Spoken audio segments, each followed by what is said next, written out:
Hello, Trouty here for another After Hours Gun in 60 Seconds explanation fun time as we talk about the M1A1 Carbine.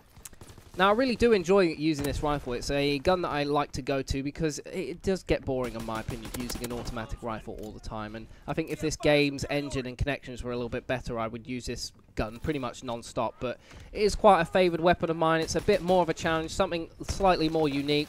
Takes a little bit of intelligence to use in some respects, and just overall a real pleasure to use. The beta was very fun to use compared to some of the other guns. I absolutely pooed on people in the beta with this gun as well as the M1 Garand.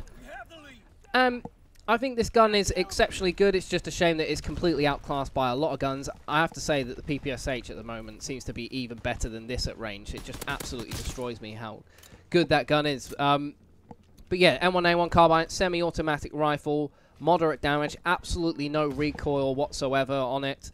Really good reload time, enough bullets in your magazine to get away with, good rate of fire as a standard. Overall, just a really nice rifle to get yourself involved in.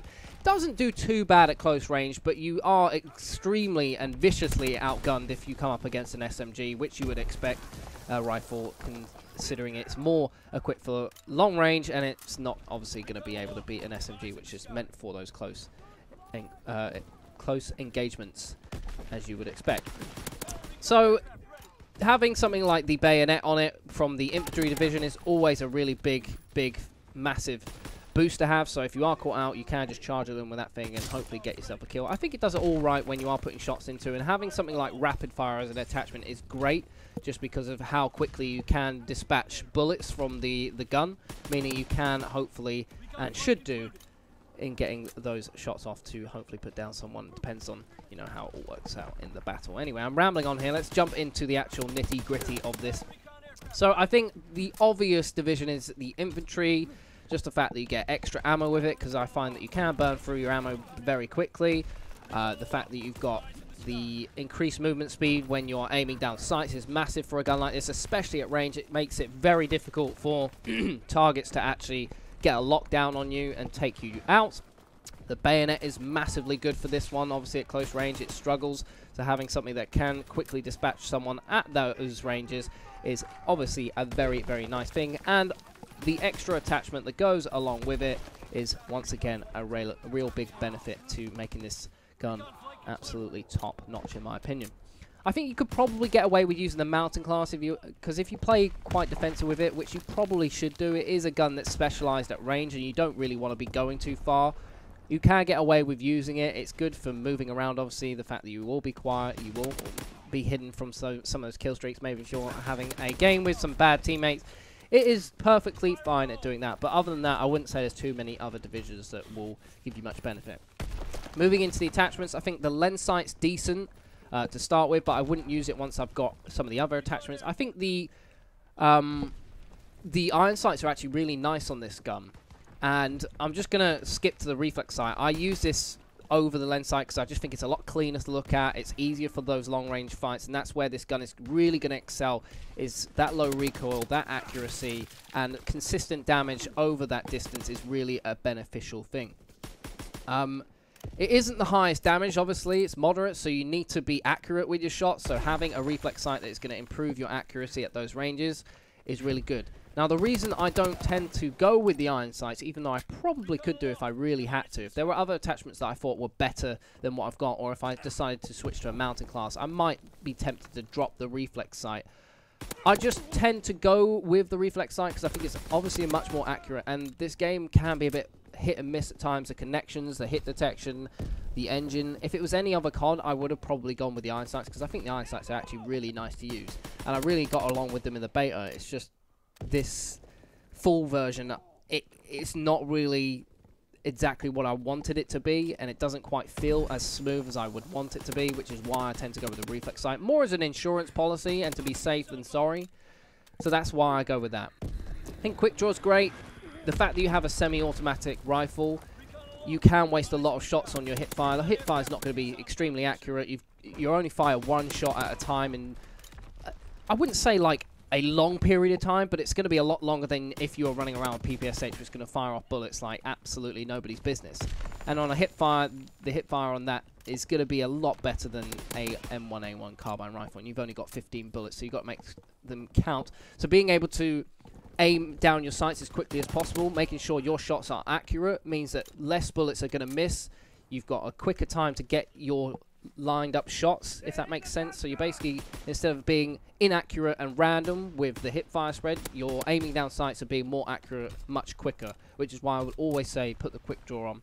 I guess if you are using the infantry division, again I say this with a lot of guns, and you are ADSing a lot, you probably could get away with using it, but you have to make sure that you're not going to get surprised in any way. If you're playing defensive with this gun like you should do, you probably can dispose of it as one of those attachments.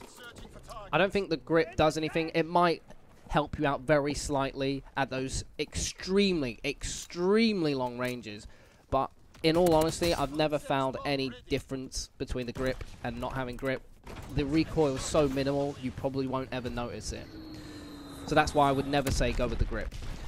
High caliber, I would have recommended that in the beta because I thought the gun was a bit weak, and if you're on a bad connection, it was a bit hard to get by with. So having high caliber was great to, you know, you might get that lucky headshot and dispose of something very quickly. Obviously, if you've got multiple people coming at you, getting that extra shot onto their head, which will instantly kill them, was great. But I think that in the full version, the headshot multipliers are so much better on this gun now. I don't know what it is, but they are so good. I think it might be just like one shot to the body and one to the head it is a kill. I think in general this has like a free, if you're not at really close range, I think this is like a free bullet kill. Don't quote me on that. I'm not really a stats guy. I just go with what I feel and find when playing. So yeah, wouldn't really recommend high caliber. It used to be good, not really anymore. Steady aim, again, it comes down to that whole quick draw, steady aim kind of battle. If you're going to be running around with this gun, steady aim might give you benefits, but it's probably better to be a bit more smarter about this and use quick draw. I don't think the hip fire is going to really do you much help when you've only got 15 bullets in the actual magazine itself. They're going to be random shots. You can't always guarantee they're going to hit, and by then the gunfight could be over and you're dead. So I wouldn't really say it's a useful attachment for what you're looking for, but I suppose it will have its benefits in that regard. FMJ is good, but I think this gun is so accurate you won't necessarily need to penetrate many walls. I think if I could go with an extra attachment, I probably would go with FMJs just for those, again, that insurance policy. If I am in a situation where someone's behind cover and I need to take them out, I will have that available. I think ACOG could actually be a pretty good attachment, but what stops me from using it is the fact that this game does not have very many maps at this point in time of recording this where you are going to have lots of seriously long-range gunfights.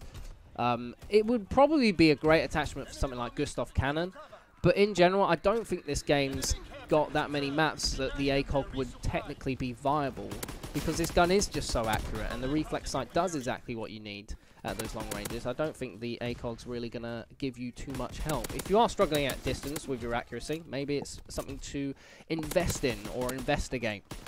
Rapid fire, fantastic attachment. Wasn't useful in the beta whatsoever, but just having that extra bit of rate of fire. If you've got a good trigger finger, like myself, and I really love guns that allow me to use my trigger finger to my best, you can really make this gun absolutely sing and do dances for you. It has absolutely a wonderful rate of fire once you put rapid fire on it. It's glorious.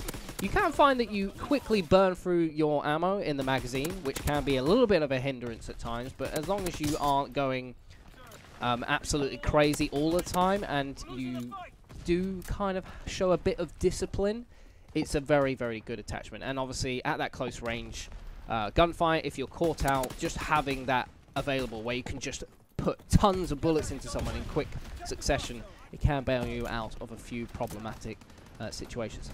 Extended mags, yeah, you can see that being a decent attachment. You can burn through your ammo pretty quickly, meaning you'll have to constantly get a reload off. The quick reload is very handy on this gun. I can see it being a beneficial attachment, but I think if you're playing the correct way, you won't really need to use it. Advanced rifling speaks for itself. Great attachment. Gives you that increased damage over distance, which is absolutely fantastic. And especially for a gun like this that does have that moderate damage output, you need to maintain that as best as you possibly can. So great attachment overall. moving on to the basic trainings, you got Lookout, which is obviously great. You can see people at distance. If you're playing that defensive style, it's going to help you there. Prime gives you that extra attachment. I think Espionage could be a good one to go for. If you're tagging lots of people up at distance, you're not really getting that final kill. You'll definitely help your teammates out and even help yourself out, knowing exactly where that person has disappeared to. Rifleman's not a bad shout. Having an automatic secondary can help you at those close range moments, but I think some of the benefits I've listed here about attachments and stuff like that will help you out. And Forage, which is actually something that I thought would be a good one for people who go on really long streaks, as there were a couple of streaks I went on recently with it where I ran out of ammo in the end, and it would have been nice to be able to pick up more from other people. So that's one to potentially look at, but I wouldn't take it too seriously, only if you're really finding the other basic trainings aren't working out and you need more ammo. Hope you enjoyed the video. I will see you for the next one. Hope you're having a good day. Subscribe if you want to see more, and I'll see you later. Peace out.